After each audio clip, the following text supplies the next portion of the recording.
he is 100% worth it. He takes it to another level. Oh my God, I just fell in love with it. Thanks so much, Jay. Blew my mind.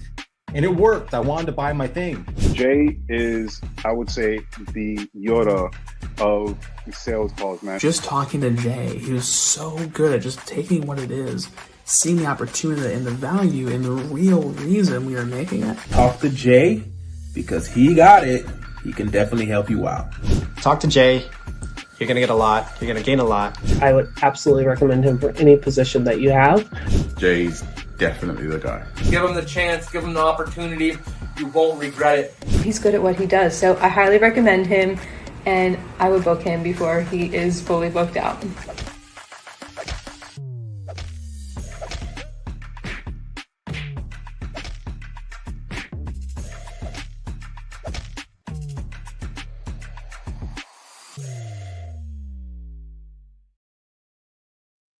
Welcome to another episode of the Sales Ninja Show podcast. Today, we're diving deep into the world of sales, social media, and cutting-edge technology with a guest who spent over a decade mastering the art of closing deals and building powerhouse teams.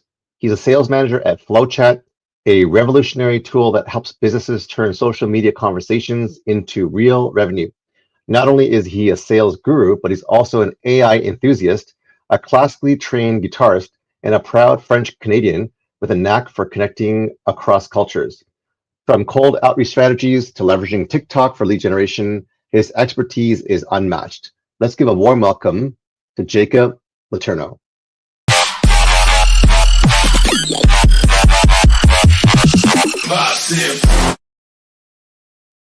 What is up, Jacob? How you doing, brother? That was an awesome intro, I have to say. Awesome. Actually, your volume is a little bit on the low side. Is that better? Can you hear me now? Okay, I think it's better. So what I didn't realize when we talked a little while ago before Christmas was that we're actually like neighbors. We live, I think, within like 5 minutes of each other, which is pretty cool, right? Yeah. How are you enjoying the Toronto weather? I'm not enjoying it, I'll say that. But I did get the chance to go skiing for the first time in 2 years. Oh, sorry. Your audio is like cracking up. I only hear like 10% of what you're saying. So it's almost like there's a limiter or something that's stopping. Is that better, Jake? Do you hear me? It is better. Now it's like ultra loud. Let's turn down the mic volume. Is that better? That's better, yeah. Okay, that's good. So that's the thing, right, guys? This is a live stream podcast. We're not going to get it all right, and we tried to get it ready in the backstage before we went live, but that's what happens, and that's what makes it raw and real, right? So I was just saying that Jacob and I are neighbors. We live in the same part of Toronto, which is Etobicoke, which is, I think, one of the better areas. And I am glad to call Jacob a new friend of mine who is also a sales enthusiast, a musician. We're going to be diving deep into FlowChat, but before we do that, what was the journey to get into sales? Were you always good at it? Did you have a knack for it? Were you selling candy at school and taking a profit margin? How did it all start? Yeah, funny you say that. Hopefully I'm clear now and you can hear me. On my side, I started sales because of soccer, and I know that Jay, you and I, we have that in common, soccer players. And I think your family as well. So I used to sell chocolate bars to raise money for soccer so that we could take a bus and go down south and play competitively. So since I was a little boy, about like 6 years old, I would sell chocolate bars in front of Canadian Tire, in front of Walmart. Oh my God. Yeah. And then from there, luckily I got into real estate coming out of university. So I've always been in sales, and it's kind of been in my blood. Even my family, they've been in car sales. So I do have that experience, I guess you could say. Awesome. Now, how did you start when you were younger, and did you also see any role models that kind of helped pave the way for you? Yeah. So like I was saying, I started when I was pretty young. I had my uncle who was in car sales, and he was one of the top car salesmen in Canada. He worked for Chrysler, Jeep, that dealership. And I actually ended up working with him as a car detailer. That was one of my first jobs. Here, I think my speakers are a little bit off, so let me see if I can get the audio. Is that better, Jay? I think my audio is probably a lot better now. I think so. Does my audio sound off too? Or does it sound okay? My side. I can hear you, but I know my mic kind of cuts in and out sometimes. Okay. Is this clear? I think it's okay. We'll just keep going. If I have any issues or problems hearing you, I'll let you know. Okay, so let's talk about, you had a lot of different sales role. Did it always start in sales, or did you have different experience, like in retail or in another industry or niche? Yeah, so I worked in construction, not really construction, but labor as a student in the summers for the city of Timmins.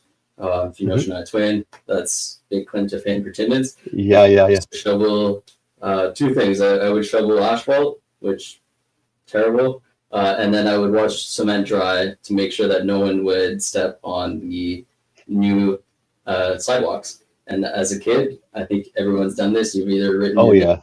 Yeah. So I was the guy that would protect you from that, and it would take 4 hours of just watching cement dry. So talk about boring. That is crazy. And whenever I was training setters and closers, so just to kind of remind people who are listening who may not be aware of the high ticket space coaching or online entrepreneurship, is appointment setters is what we used to call in the olden days the SDRs, sales development rep. BDRs, business development reps, are people who take those qualified book calls, strategy calls, sales calls, whatever you call them, and help enroll or close those sales. So when I was helping also train these setters and closers, I found that the best performing setters and closers were the ones that were the best musicians, the best athletes, the best at school. Oh, we just got a lot of static just in this night. I don't know, sounds like a waterfall came through. Oh, there we go, that's better. Okay, so that's okay. So I found that when the founders that I was working with, they were actually looking for that in the interview and the resume. If you had any sort of like high level hockey or soccer or tennis or volleyball or even music, it just showed that there was a sense of discipline, a sense of focus, a sense of time management. In your sales experience, whether you were training or also training others, have you found that to help in terms of soccer, sports, music, that sort of idea? 100%. Actually, my first position in sales remote was an appointment setter back in the day, SDRs now. And one of the reasons I got it was because I was competitive in soccer, and that's what they were looking for. And I think we have that tie. We kind of worked with a similar company back in the day that was looking for that. That's right. That's right. Yeah. So I forgot. Now that I remember, yeah. Yeah, so they were specifically looking for that talent, right? If you had that competitiveness at a high level. And personally growing up at that high level, I had to make sacrifices and make commitments where, you're maybe not going to go to your friend's party on the weekend because you have to go to training. And you're going to wake up at 6 a.m. or 7 a.m. every day because you need to go for a run or do some push-ups or whatever the training regimen was that day. Because at that high level, if you're not doing that, you're falling behind. And it's very similar in sales, I found. Right. So tell us a bit about your soccer background. What level did you play? How often did you play or practice or do tournaments?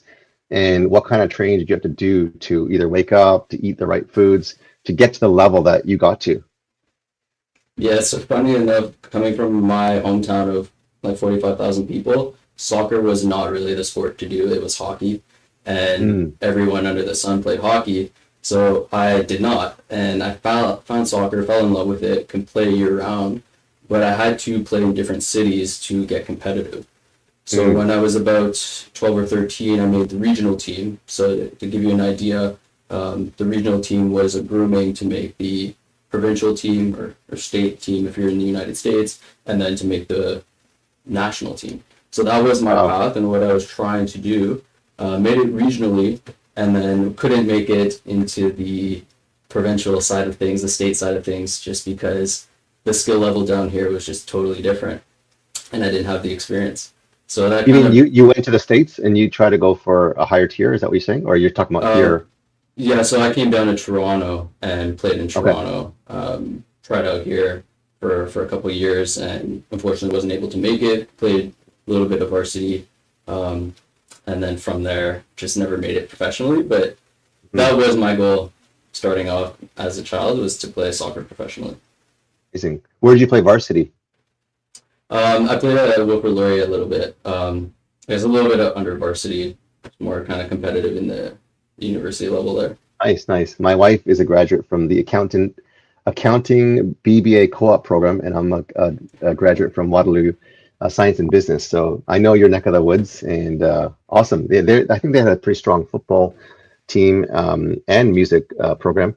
So what are some of the lessons that you learned from the athletic training that you receive at the highest level to help you be a better salesperson?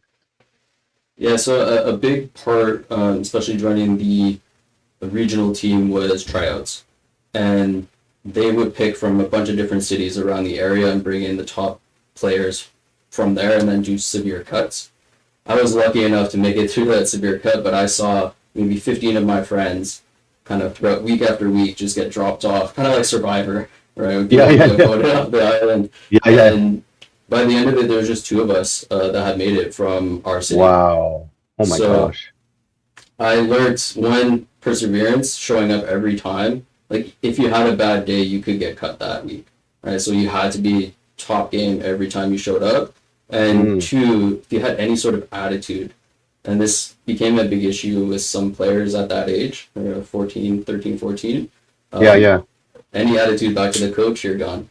So I learned that very quickly. Stay in line, do what you're told, but also go above and beyond if you can, because you'll stand out. And personally, I'm not a very big person. I'm about 5'4", 5'3". So I had to go against the guys that are 6 foot at 14 years old. How do you do that? I was fast like Messi, like fast agility. I could sometimes sneak between their legs as a joke. Right, so that would be my way to really show that I could perform at that level. That's incredible. It's like David and Goliath. That is incredible. Like, because I know from my kids, they all played at the rep level, and I was coaching all their teams.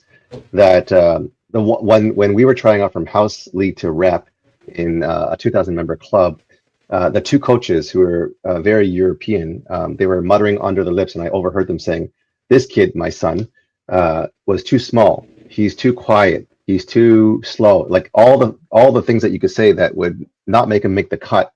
And then during the water break, I said to my son, "You have one chance." And he was like gung ho, and he's like, "But," I said, "You need to stand out. You need to, like, this is your time. You need to like shine right now. You can't play conservative. You can't play quiet." Because he was a kind of like a playmaker. So he was kind of very patient. I said, "You need to make moves right now." And against the coaches, recommendations, he just kind of went out there and just did his thing, and ended up making the cut. Long story short, when we were in the practices for a week, inside, it was the gym in the winter and outdoor in the turf or in the field. There was guys that were like superstars that were amazing, and you kind of feel like, man, do we really belong here? There's imposter syndrome. And then I kept on saying to my son, if you just keep showing up and working 10 times harder than them and doing the technique and listening to the coach, you're going to improve. I'm not going to say you're going to be the best. You're just going to get better, right? Jay, shout out to Jay. I'm 5'1", so I understand, she says. And so my son learned our technique, and these superstars, several of them who are fast, who are scoring lots of goals, who are hogging the ball, as you know, in soccer, especially when you're like 10, 11, 12, 13 years old, it's all about the glory. And my son was doing the right touches. He was listening to the coach. Within 3 months, he became one of the top 3 players. And it's because he learned the proper technique. He didn't have that attitude. And the other guys, the top 3 guys, they were almost second string. They were still good enough, obviously, to like be on the first string. But I think you're right. When you have attitude, and even though you're really, really good, nobody wants you on the team. How do you feel like when you were running some of these larger companies and training all these different setters and closers? You have some of these, A-list players, but they also have the A capital attitude. What do you do with them? It's tough, right? I've been in that scenario where you have somebody and you know they have the potential to be almost great, and they just don't have the right attitude to line up with what they need to do or what you need them to do. So a lot of the times I'm not a pushy person, so I like to let people come to the realization themselves. And my favorite way of doing that is incentivizing. I'm sure you've done this if you've ever trained anywhere or just worked with a colleague, right? Give them a little carrot, a little breadcrumb, and then let them pick it up and let them build off of that. So that's my favorite way to do things. Even managing my team now, I'm always the last to speak. I always want them to have their input heard first, and then we can go back and forth and figure it out together. It's never really what I say goes. It's let's figure it out as a whole. So I'm very curious because I'm helping grow and scale a bunch of clients and their agencies and stuff like that, and they have several team members. When you are training them, like you said before, you incentivize behavior, you hear them out, you're usually not the first to speak, which is kind of quite contrary and opposite of what I've experienced in teams and other companies that I've been a part of. It's pretty much like my way or the highway. 3 strikes, you're out. I talked to a guy just the other day. He said, not even 3, 1 strike, you're out. How do you, like, the way that you're leading is countercultural, I feel. And I think there's a way that is healthy and pretty redemptive as part of what you're doing. But can you kind of, for the audience that's listening, take us into a day of, like, let's say one of the setters isn't really performing, isn't really, doing the activity, not getting the KPIs, but how do you find out if they're just, really lazy or not good, or they don't know what they're doing and they just need some guidance? Yeah, that's a great question, Jane. I like data. That's my answer most of the time, is let the data speak to us. And everybody has a bad day, right? Nobody's perfect. Even ourselves as managers or as CEOs, founders, whoever you are, you're not perfect, and you're gonna have a bad day once in a while. But what I like to do first is ask, is there something happening that maybe I'm not aware of, right? Is there something in the background that's inhibiting you from doing your job? Something in your family, something with your friends, something personally with your health. It can be so many different things. And especially being remote, not seeing the person, you don't really know what's going on. In my team, we're fully remote. Our whole business is fully remote. Just a little context there. So I meet with my team every morning, or morning for them, about 12 p.m. for me, and we just do a quick check. And if I can pick up the energy on that call and feel like somebody's not really doing well that day, I'll pull them aside later and message them and say, hey, is there anything I can do to help you out, to bring you up? If that keeps happening and the energy is always there, then there has to be a serious talk at a certain point to see if this is the right fit for them, because maybe they're not enjoying the situation. And when you're not enjoying the situation, things can happen that you don't want necessarily. So that would be my kind of go-to and insight there. I'm so used to, like, I don't care what your excuses are. I don't care what your, your reasons for not doing well. You have a job to do. You have KPIs and quotas to hit. You have, I'm paying you, blah, blah, blah, whether it's even commission, which is not really paying you, but basically paying you on performance. Because when I was a closer, it was 100% commission. So even if I did a lot of work, and I did outbound and end-to-end, which was even more brutal because it took more time, energy, and bandwidth. And if I didn't get to generate leads or close sales, that means I didn't get to make any money, which is even doubly hard. So at what point, when you go through the communication process of meeting with them, asking them if they're okay, dangling that carrot of, the incentive to the behavior, to where is this the right fit? Where do you go from there? Is it like placing them somewhere else, or maybe they're not a good fit for the organization? How many chances do you give? I do like the 3-strike rule. Once you figure out that this is the issue, now that's the first strike. And if it keeps happening 3 times, there's a serious talk the second time, and then the third time they're aware of the situation. So I'm a big proponent for that. From there, I would generally part ways with that person from the organization, and I wouldn't recommend them if it parted in a way that they weren't listening to us, because that would just not be good for the next person, the next business. And so I would try and give them feedback and help them out in terms of figuring out what went wrong during our tenure and our time together. Other than that, it's really, you have to cut ties and move forward, because at the end of the day, very similar to a sports team, one person can drag an entire organization down. Even if they're not at the top level, they can still put a pretty big kink in your chain, and then everything will kind of topple over from there. So you want to stop that before it can happen. 100%. And we're going to deep dive into the FlowChat and maybe even a demo in just a second. But how long do you make your daily meetings? I know in one of the teams I was in, we had daily meetings in the morning, daily meetings in the end of day, and then weekly meetings. And then for me, because I was like a very independent go-getter, I'm like, I don't want to spend like an hour and a half every day to not make sales. Like I can close. So how do you, since you're the manager and I'm the guy who's like in like 2 meetings a week, if not, 2 meetings a day, and then 11 a week. How long do you meet? And is it like, what do you guys go through? Yeah, so every day we have a 45-minute time slot from 12 to 12:45 for my appointment setters and closers that are actively prospecting. And all we do on that call is go through live conversations and help each other out. So it's almost like we're prospecting as a team and booking calls live and just helping the conversation, because that's our first go is book the call. And then I do once a week what I call a demolition call, where all the sales team hops on. We review one call, like gameplay footage of somebody's call that week. What was good, what was bad. And we have our own process, the ascension method. So there's 7 checkpoints that we look for. And then from there, depending on what you hit, you might get a score of 5 out of 7, 4 out of 7. And obviously every week we want to just rank that up. So that we do once a week for an hour, because our calls usually are about 30 to 45 minutes and then 15-minute feedback. And that's about it for my sales team. We communicate in Slack, and then I have a leadership meeting every month or every day after that meeting, but that's separate from the sales team. Okay, cool. Let's jump right into mastering modern sales, because a lot of people that I talk to really struggle with DM outreach. Some people say no automation, some people say automation.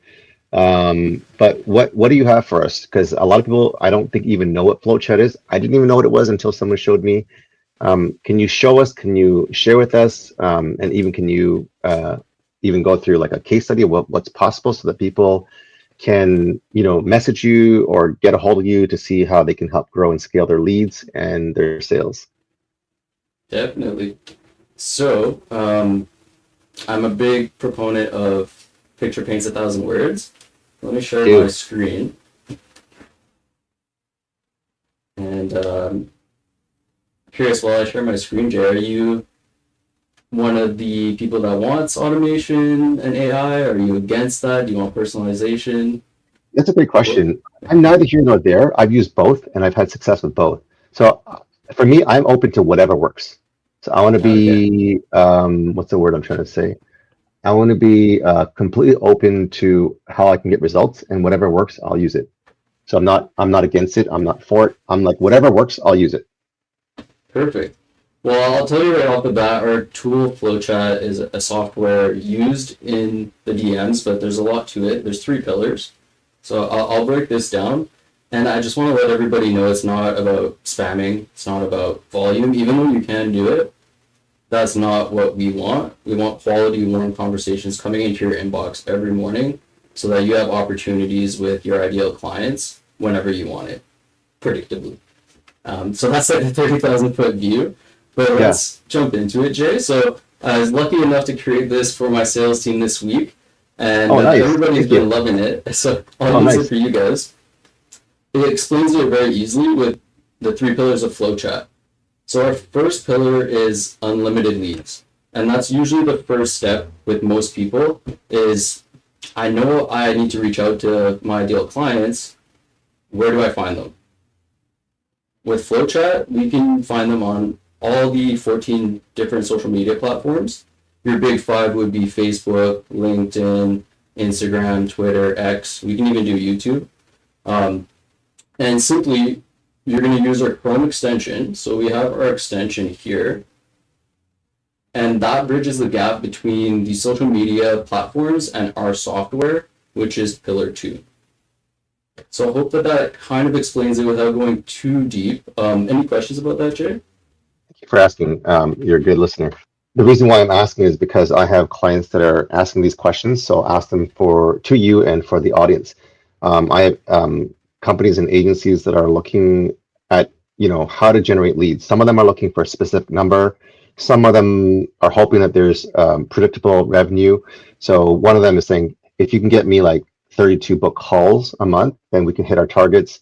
Some of them are, is it just through one platform? And I just want to reinforce with Jacob and the FlowChat system, you can have over 14 social media platforms. This is unheard of because typically automation software, at least that I've been privy to, is typically only one.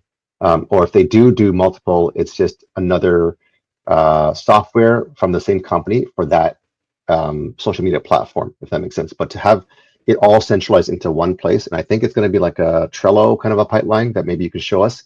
This is next level, and having it automated is also next level. So, whoa, there we go. Yeah, and we'll jump into it because I know we're going to get short on time here. We'll go over a little bit just because this is so valuable, if you're okay with that. You 100% hit it on the head, though, Jay. Once we find those leads, so we'll be able to grab any information that's public, including the social media links, and we can enrich these leads with their emails and phone numbers. So we'll be able to grab that, put it into our software, which is the second pillar, so that you can automatically connect with these leads on social media using our automations and start conversations with them, so that every morning you wake up to people talking to you. And that's essentially second pillar, and really what people want, right? It's not just finding the leads, but how do I start a warm conversation? So one, I'm not annoying them, and two, they're interested in what I have to say. Mm-hmm. Awesome. If you can go back to your Trello pipeline, or your FlowChat Trello-esque pipeline. So let's say you have a conversation with one of the gentlemen, maybe like in the second one run now. I don't know how qualified prospect. And then Robert gets an automated message. And then he says, hey, I'm interested in learning more about your software or how I can generate leads. Does the automation or AI, whatever you have in FlowChat, will it actually send it to the next pipeline process, if that makes sense? Exactly. Yeah, you hit it on the head there. So just to show you kind of what an automation looks like, we can send a message with the person's name, and our software will pick that up and make sure that that's inserted in every message. And then from there, it will start a conversation and keep that going and automatically move the leads over based off of the actions with the automations we have set up. So this is a LinkedIn specific pipeline. And because LinkedIn and Facebook, for example, are different platforms, we have different automations specific to those platforms. And our software will automatically move the leads over. And the whole goal is to have those leads go to the right of your pipeline, like very similar to most CRMs. And for this one specifically is to book a call with us. And back to the messaging, and I think you had like 2 or 3 message follow-ups, whatever. Are there, because I know some softwares like Facebook, if you copy and paste or automate, or the algorithm sends as like an automation or bot, you can get soft blocked. Are there variations so that it randomly mixes it so that the social media platform will not flag you? Does that make 100%. sense? So you'll be able to assign templates, and we can assign up to 5 variations, and it can randomly cycle through those variations.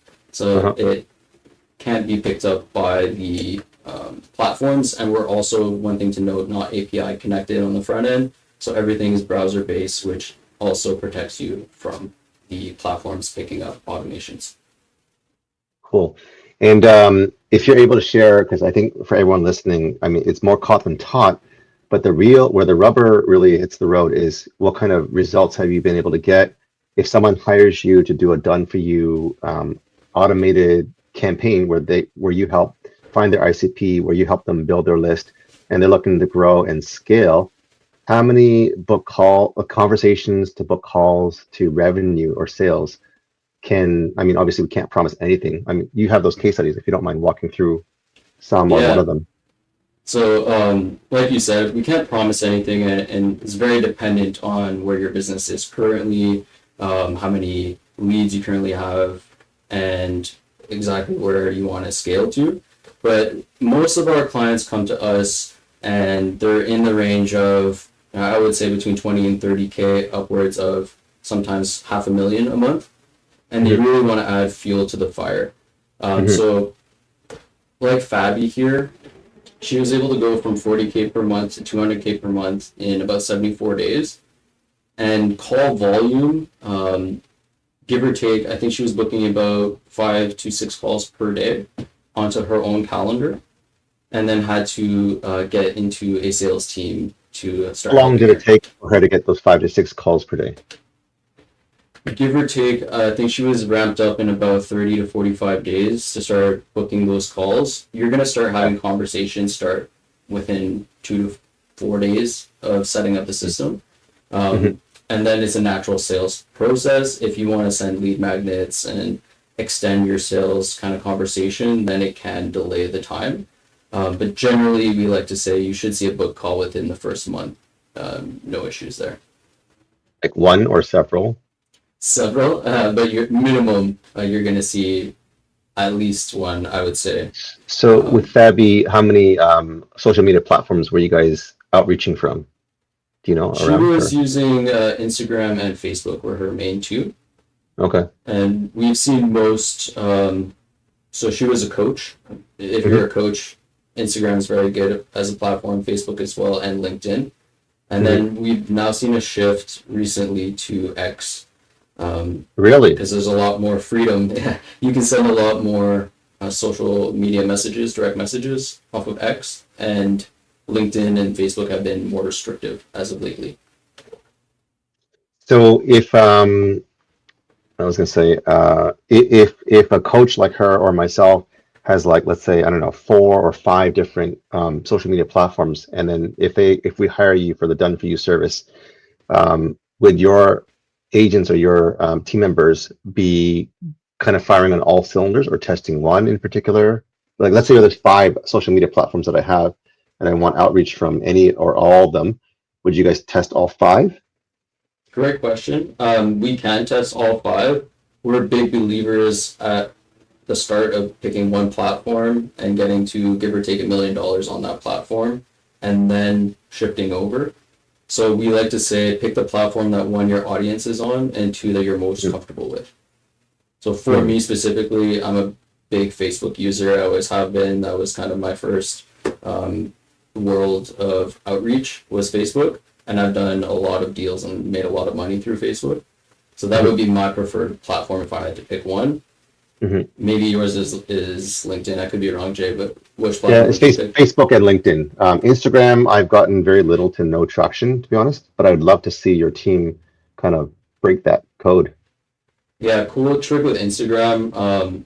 It's more of a posting platform where once you have engagement, you can use FlowChat to connect with every follower that's connected with you and send them a direct message automatically.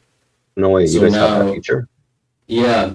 So now if you have a post that even isn't going viral, but people are engaging on and starting to follow you off of, we can then go in, grab all their information, put them into a pipeline specific to that and start messaging them. And a quick tip, the great first message to use is, hey, thanks for the follow. Are you here for the content or something else? Yeah, I see that. That opens up a conversation. Yeah. If you know Dan Martell, he's been using that, and that it's just a great way to start a conversation and then take it to where you need to. Okay. I don't know if you can say this or not, but if it's public knowledge, but are there people like Dan Martells that are utilizing FlowChat, or people that we may recognize that is helping them? We do have some pretty big names. Like Frank Kern, for example, just joined us not too long ago. Nice. We are part of quite a few masterminds, so we have some big names in play, and we're doing our first live event this year. Oh, in nice. 3 months, and we will be having quite a few big names come in there, which I'm Where not allowed are to you say guys holding about it? That's okay. Where are you guys holding it? In Ohio. Okay. Yeah, so that's going to be, I think, in April or March. Is that where the founder is? Is that why? No, it's we're working with somebody who has an event space there. Oh, I And see. I see. yeah, so it's all kind of turnkey. We get it set up, and then we can host our 3-day live event. Cool. How about I know that you had a whole bunch, but what about another case study, if you don't mind? Definitely. I always like to go to Cody here. We're big proponents as Go High Level partners. So some people might not be familiar with Go High Level. It's a CRM system, and we tie into it from the front end so that you can bring leads into that system. And Cody here white label FlowChat as his tech stack and tied it into Go High Level so that he can go and really sell it white label full offer. And he brought his offer from 25K to 100K in 4 months using this method. So it's really Did you say cool he went from a 25K offer to a 100K offer? Yeah, 25K to, so he was doing 25K per month with his past offer, and then once he white labeled us, he started upcharging. So there's a little bit more to the case study here, and then he was able to bring his business to 100K per month with FlowChat's white label option.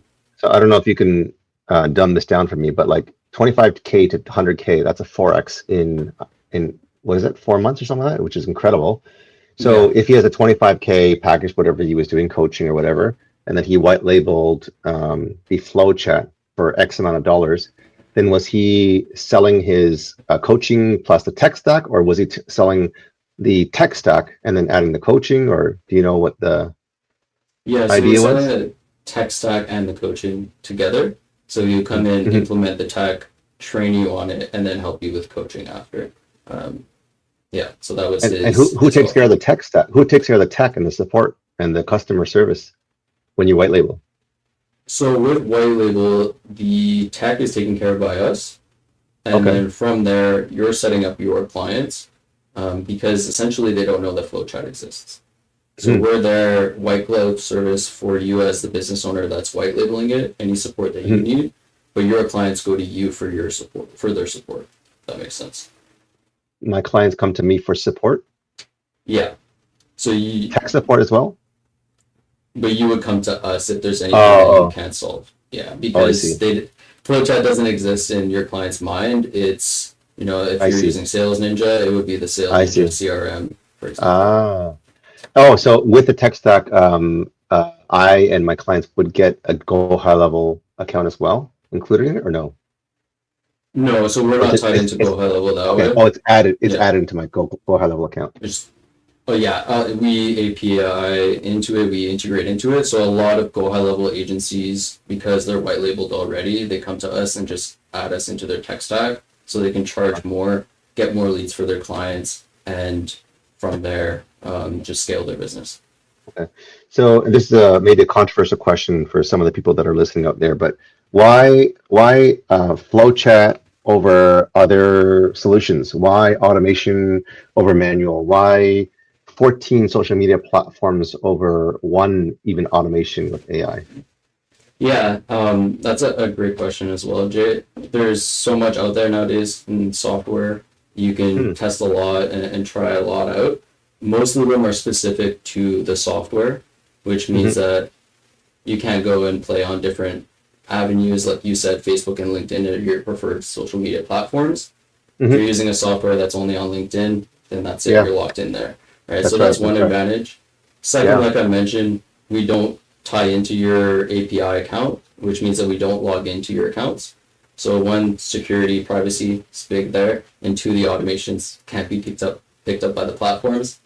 It's a big no-no nowadays, and you don't want to lose your asset, which is your social media accounts. So we protect that. And then thirdly, with the automations that we have in place and our messaging, you also get coaching with us if you're on our mid-tier plan. And the messaging that we would incorporate feels very human. And we set up timers and everything, so it's human-like. personalized, and you can really customize it to your offer and what you want to say. So it's not a robot at the end of the day.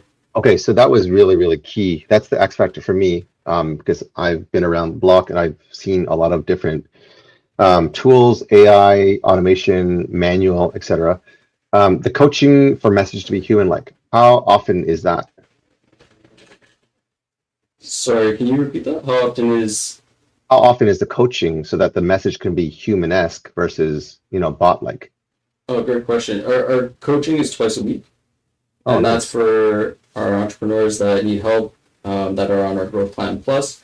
And they come in and they have real conversations with our co-founders. I'm also on those calls, and we can help them live with anything. So usually a call lasts about an hour and a half.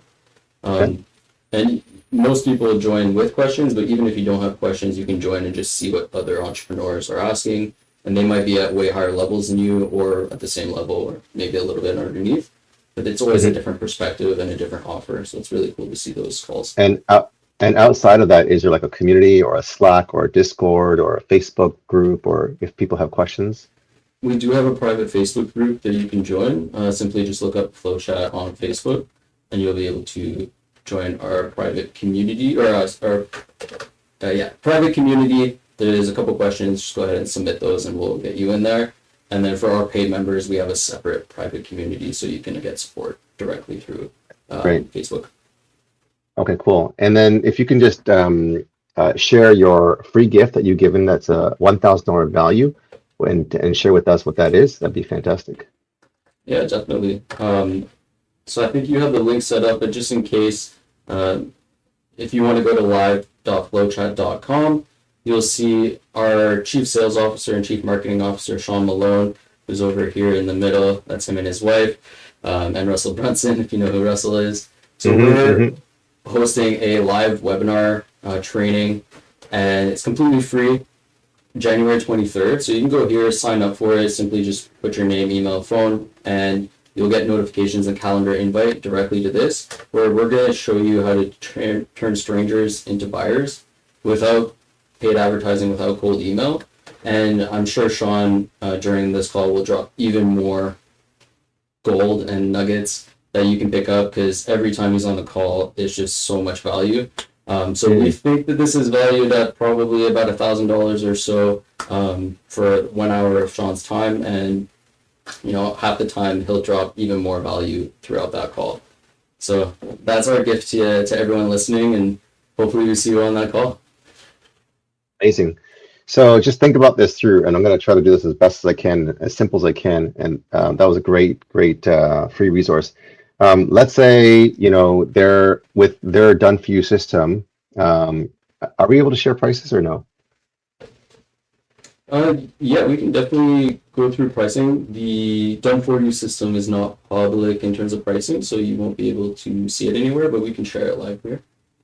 Okay, so basically, if they can help you get, let's say, even, 20 book calls, whether it's month 1, 2, or 3, that's also something that you'll probably need to figure out in the presentation. Let's say it's 20 new calls, book calls, that's qualified, and you're only able to close, let's say 20%, right? Because you didn't have a great close rate percentage that month at 4 new clients. And let's say your program is, $5,000 because you're in beta mode, or it's like a lower promotional price. You can make $20,000 that month, $20,000 a month for a fraction of the investment for their team to set up, for their team to target the market and the ICP, for their team to set up the automation for a fraction of the investment. So we're looking at, I'm guessing, like a 10x. But we can't promise this, we can't guarantee it. I'm not even working for Jacob and his team, but when the money math makes sense and the ROI is there, then it makes perfect sense to me. Did I kind of summate that in a box, or did I get that completely wrong? 100%. And just to give you an idea, Joe, I know you and I talked about this a little bit earlier today, but our own team uses FlowChat to book our own calls. We have not touched paid advertising in the 4 years that we've been around. And we book, right now, we're booking about 10 to 12 calls daily onto our sales team's calendars. My goal as a sales manager is to bring that up to 20. and then sky's the limit from there, right? And that's us with a very lean team of 2 appointment setters that are really managing a couple accounts. So if you have a big team, really, I can see booking 50 calls per day as being on the high end. And if you're a solopreneur and you can't handle that, and maybe you just need 3 calls per day on your calendar so that you can make ends meet, that's okay. Our system is very scalable wherever you need to go. Wow. And then Done For You can help you, turn on the faucet or dial it back. Is that what you're saying? Exactly. Yeah. Okay. Amazing. So that brings us to the end. Thank you for the extra time, Jacob, and thank you for the presentation. Thank you for the demo. Thank you for the case studies. Thank you for the webinar, the $1,000 gift to us. We're not over because we need to talk probably on a part 2 because there's so much more that I didn't get through. But I want to thank you so much for your time. What is a last word of encouragement that you'd like to give someone who might be thinking about, here in Canada, as we say, hang up their skates or kind of give up on their business? So I think the best piece of advice that I can give is something that I've been preaching to my sales team, and it's a little game. So I like to call it the nose game. And not this nose, but the nose as an N-O. So my team goes hunting for no's every day, and we turn it into fun. Yeah. So we try, and I want everyone to try this challenge. Try to get 10 no's in a row from your outreach efforts. So you'll line up and you'll get maybe 1 no from Jay, 1 no from Scott, 1 no from Mary. And then all of a sudden, Jimmy's going to say yes. Well, guess what? Your no train starts again, and then you have to make it to 10. I have not seen anyone make it to 10 yet. I personally have not made it to 10. So that's a challenge for everyone. And that's what I would leave. My last piece of advice is play the nose game. I love that. So keep on hunting, set those parameters for 10 no's. And like Jacob was saying, him and his team have not been able to hit that 10 no's. And when you keep consistent and when you keep asking, people will say yes. So, and that train will keep on resetting, and that's how you'll continue to get infinite lead flow and more sales. So on behalf of Jacob, myself, and our team, we want to just wish you all the best. Thank you so much for tuning into the Sales Ninja Show podcast, where we want to help you to sell more, to give more. Thanks again, Jacob. Thanks, Jay. It was a pleasure. Take care.